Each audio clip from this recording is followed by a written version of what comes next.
Someone somewhere on the globe is writing software to allow you, with your EV car, like my EV car, to turn back the odometer, so when it comes to pay per mile, you can claim less miles and pay less tax.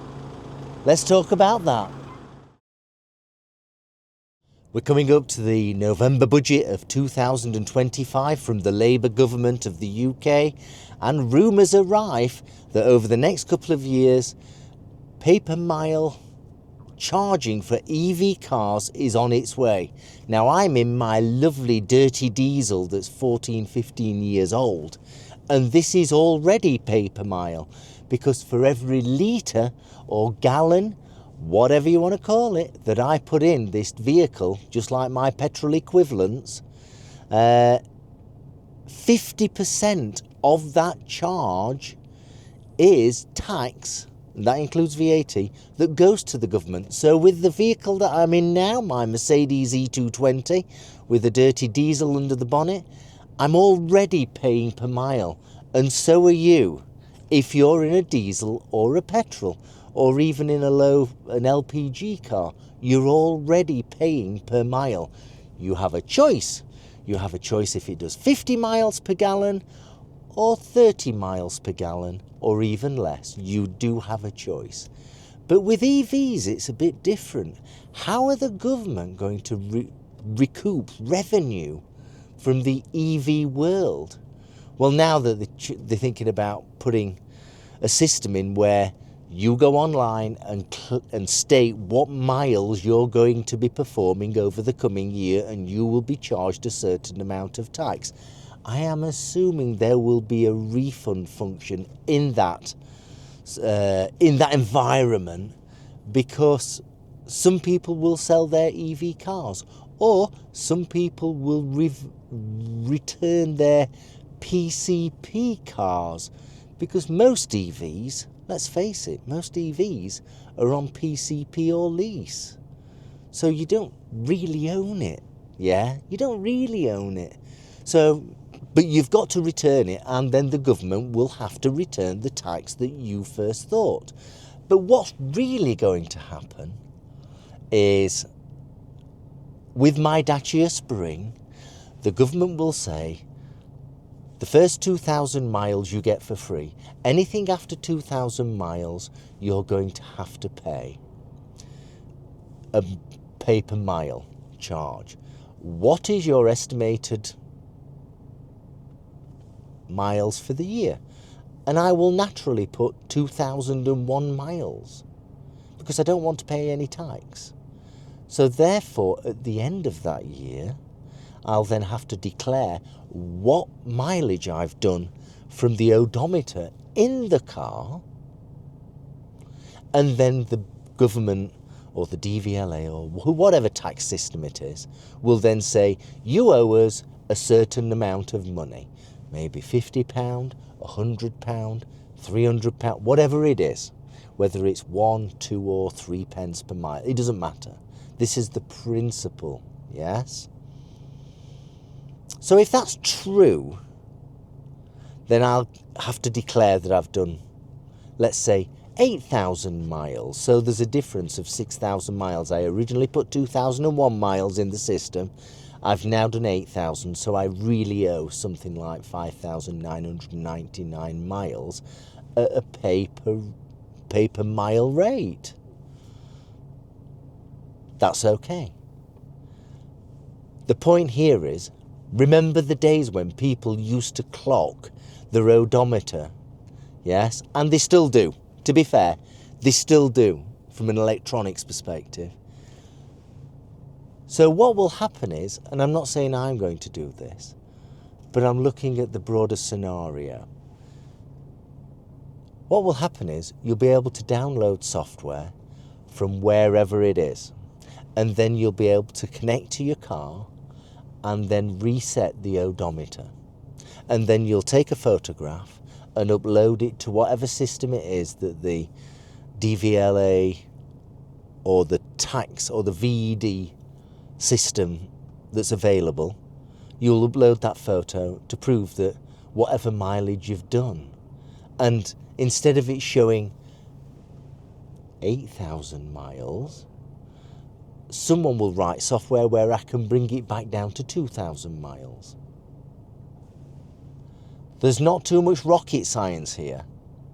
So what's the solution? This is the problem with EV industry. The governments wanted the countries to go clean, and now how are you going to charge people from driving on the roads and not being able to track the miles correctly? What would you do?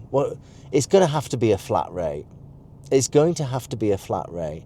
If you've got a big, heavy SUV, here we go. So, currently, cars, generally speaking, most cars, that are petrol or diesel, are taxed based on their emissions of CO2. So, larger cars are paying more tax, whereas smaller cars, more efficient cars, are paying less tax. How can you do that with an EV? Well, it's got to be on weight. So the heavier EVs have to pay more tax, and the lighter EVs pay less tax. Is that the simple way of doing it? Have you got any ideas? Share your thoughts in the comments. How else could it be done, other than having a black box in your car that tracks you? No one wants to be tracked because we're all paranoid. We're meant to be in a democratic society where we're not tracked. And then it comes to the point where I've taken the car out, my EV car out for a journey from A to B, where the government thinks that was a waste of time or a waste of the use of a car, so can charge me more per mile or less per mile.